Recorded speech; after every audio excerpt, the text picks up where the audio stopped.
તો ફરી એક વખત સુરેન્દ્રનગર જિલ્લા પોલીસ વડા પ્રેમસુખ ડેલુ અને તેમની ટીમ એક્શનમાં આવી છે। થોડા સમય પહેલા પીજીવીસીએલની ટીમની સાથે ચેકિંગમાં નીકળેલા સુરેન્દ્રનગર જિલ્લા પોલીસ વડા ફરી એક વખત થાનગઢ તાલુકાના ખનીજ માફિયાઓ અને બુટલેગરોને ત્યાં તપાસ શરૂ કરી છે। પોલીસ અને પીજીવીસીએલની ટીમનું એક વ્યાપક ચેકિંગ ઝુંબેશ હાથ ધરવામાં આવી છે। જિલ્લા પોલીસ વડાએ ખનીજ માફિયાઓ અને બુટલેગરોના ઘરો પર ચેકિંગ હાથ ધર્યું છે।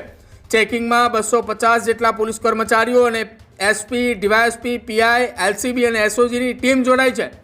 પોલીસની સાથે પીજીવીસીએલની પણ 50 જેટલી ટીમ વીજ ચેકિંગમાં જોડાઈ છે।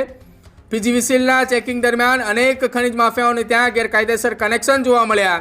પોલીસે અનેક ગેરકાયદેસર રીતે પાર્ક કરેલા એ વાહનો પણ ડિટેન કર્યા।